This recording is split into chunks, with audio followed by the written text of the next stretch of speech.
Yo les potes, c'est Spanox, j'espère que vous allez bien. On se retrouve aujourd'hui pour une nouvelle vidéo, concernant le 11 incroyable de Manchester City pour la saison 2019-2020. Alors j'ai décidé de choisir ce club puisqu'on dirait qu'ils ont passé la deuxième vitesse au niveau du marché des transferts avec pas mal de rumeurs qui pourraient se concrétiser. On va voir tout ça ensemble aujourd'hui, c'est parti.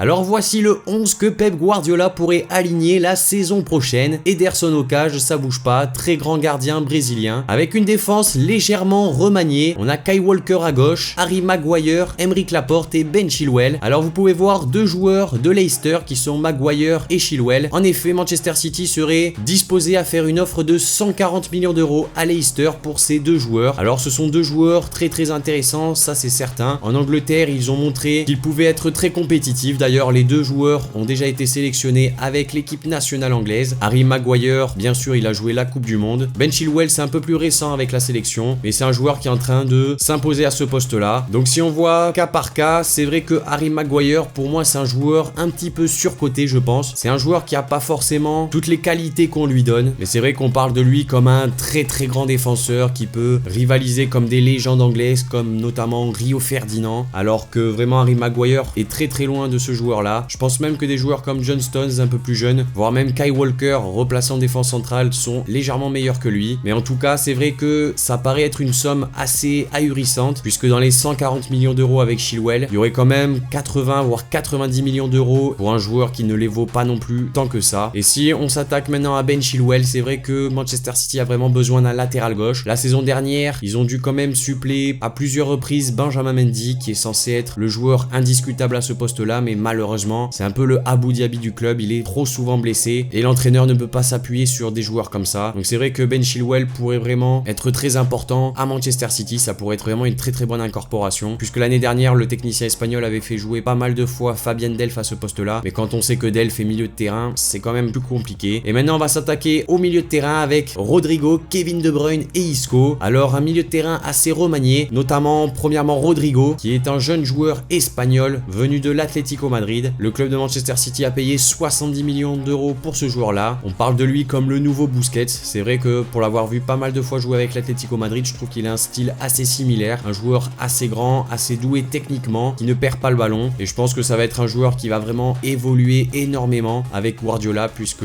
Guardiola aime beaucoup ces joueurs qui sont faciles techniquement, qui sont capables d'éliminer des joueurs, voire même de casser des lignes par des passes. Donc sincèrement, je trouve que c'est vraiment une très bonne idée pour lui. Il viendra concurrencer Fernandinho qui joue également à ce poste, mais bon, c'est que Fernandinho est assez vieux, donc Rodrigo, je pense, aura peu de mal à lui passer devant. Et devant, j'ai bien sûr placé Isco. Alors Isco, un peu à l'image de Rodrigo, c'est un joueur qui plaît énormément à Guardiola, toujours dans cette facette de joueur très technique, très agile avec le ballon. Isco, c'est le profil parfait pour Guardiola, un joueur à la Iniesta qui sait vraiment très bien dribbler, passer, qui a vraiment une palette technique très importante. Sa situation au Real Madrid a été très compliquée la saison dernière, alors certes Zinedine Zidane est revenu, mais comme je vous disais dans la précédente vidéo avec le transfert de Lucas Vazquez à Arsenal, le Real Madrid doit dégraisser pour pouvoir équilibrer ses comptes avec toutes les arrivées qui sont actées comme Militao, Jovic ou encore Hazard. Donc un petit transfert de Isco du côté de Manchester City pour une somme autour des 80 millions d'euros, je pense que ça ferait du bien dans les finances du club. C'est vrai que Isco serait, je pense, très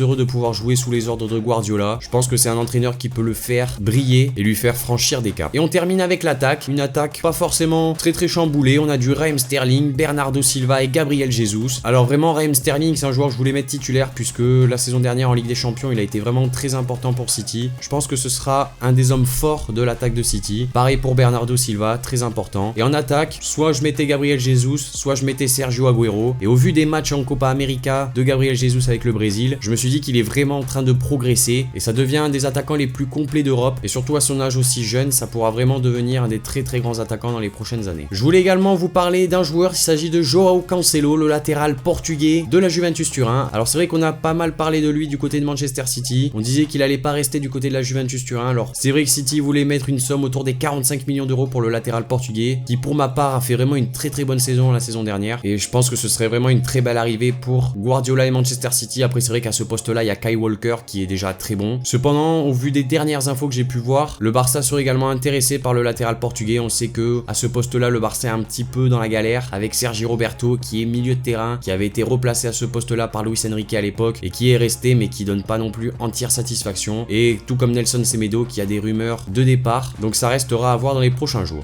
Donc voilà les amis, cette vidéo concernant le 11 incroyable de Manchester City pour la saison 2019-2020 maintenant terminée. N'hésitez pas à me dire dans les commentaires ce que vous en avez pensé de cette vidéo. Également, notez-moi dans les commentaires le nom du club que vous voulez que je prenne pour la prochaine fois. Abonnez-vous si c'est pas déjà fait. Like également la vidéo et moi je vous dis à la prochaine pour une nouvelle vidéo. C'était Spanox. Allez, salut tout le monde.